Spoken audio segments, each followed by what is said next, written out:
Jesus' life mission was given to him by God the Father.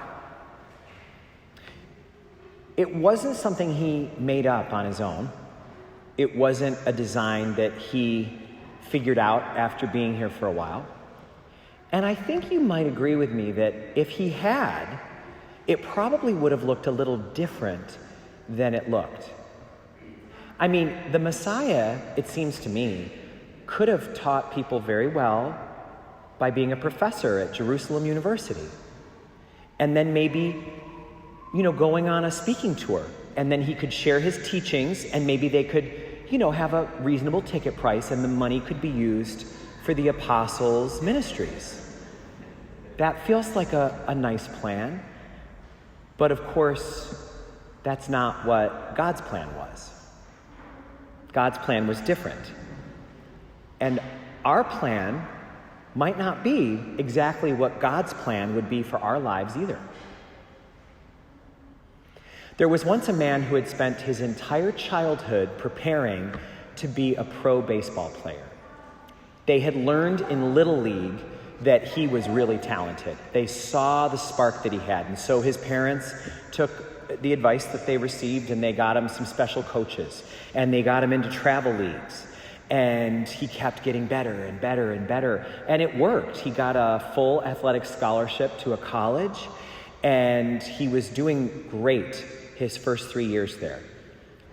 And then junior year, he got a shoulder injury mid-season, and it was the wrong time because he was out for the rest of the season, and the scouts stopped coming around, and his chance to go pro fell apart. So he did what any of us do. He figured out plan B, and he wound up getting a job in business and lived in New York City.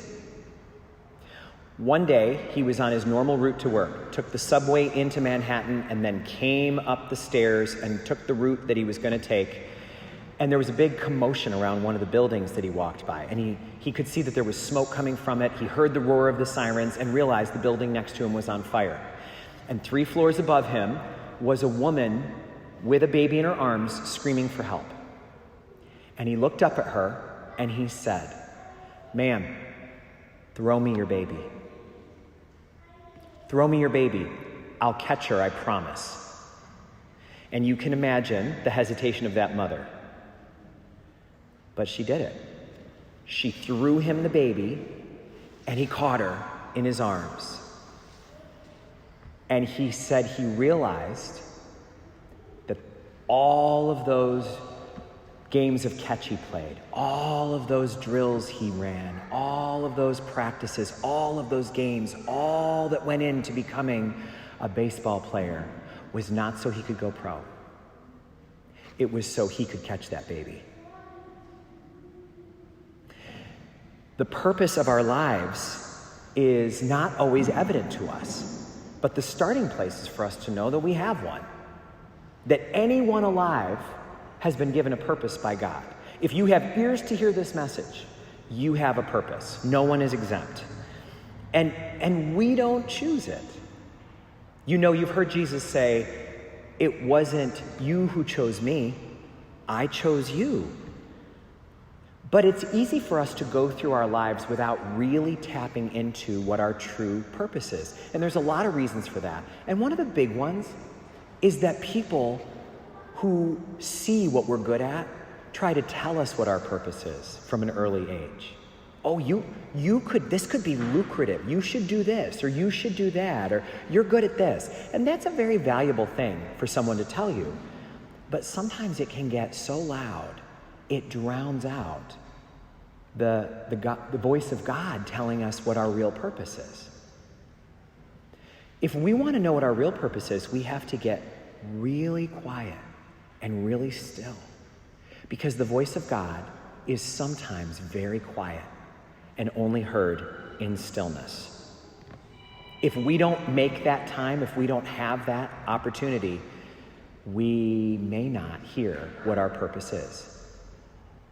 Maybe you've had this experience, or maybe it's going to sound familiar to you, that God always starts speaking to us in whispers. And if we're quiet and still, we'll hear those whispers, and it'll be a lot easier to follow God's plan for us. But if we're not quiet, we might not hear the whispers. So then God will speak a little more loudly, and then a little more loudly. And then eventually the volume has to go up loud enough that we might find that we didn't even hear the shouts of God. And so then God has to throw a brick through our window. So the goal is for us to see if we can make room for listening to what the purpose is in our life. Because we all have one, and it comes from God. Aligning with that purpose may involve some kind of a shift. One of the things that the middle school students learn about at SMSA in our science program is about the laws of motion from physics. And so sometime soon they'll be learning about the first law of motion. Objects like to keep going the direction they're going. They like to continue in the motion that they're in. And the only thing that will stop them is another force. And people are the same way. People tend to keep going in the direct position they're in the direction that they're headed, at the velocity they're going, until they encounter another force, a greater force, a higher power. And that's why we come here. That's why we're here, to encounter that force, so that our direction can be changed and guided by God. So this gospel provided a perfect opportunity for us to begin a series of messages that we're going to begin this week, talking about one of the most important things a believer can do. And that is to align his or her purpose with God's plan for our lives.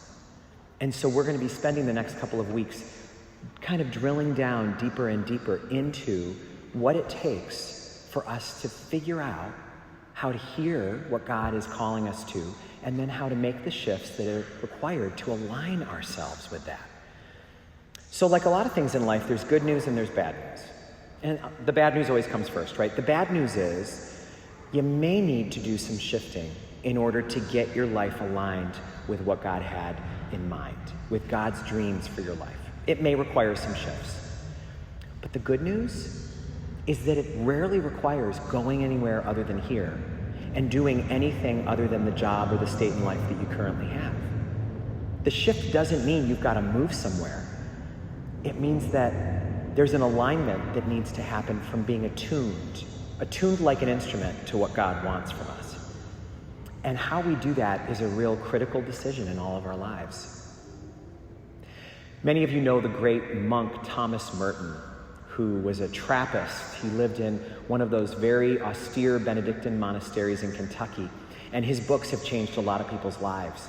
He asked a question once that I think is a really good way for us to focus ourselves this morning.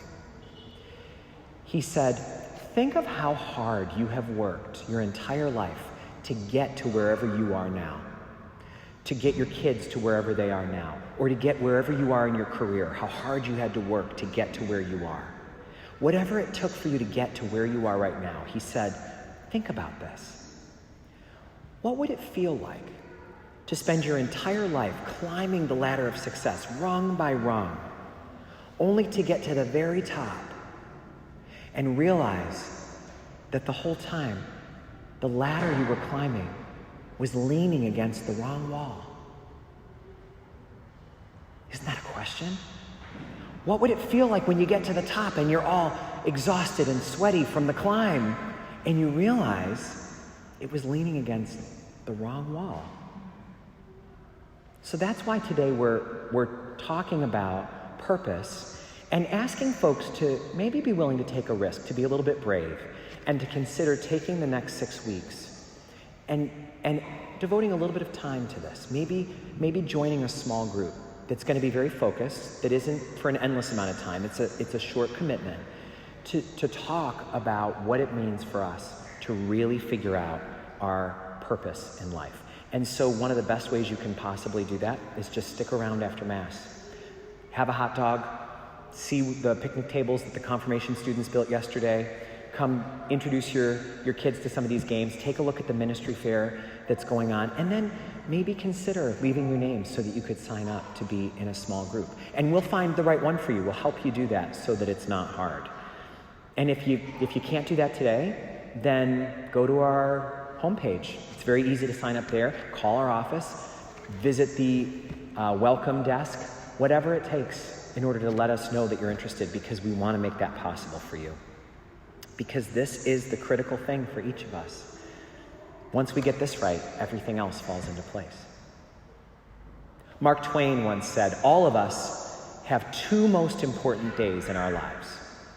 The two most important days in a person's life, he said, are the day that you're born and the day you find out why.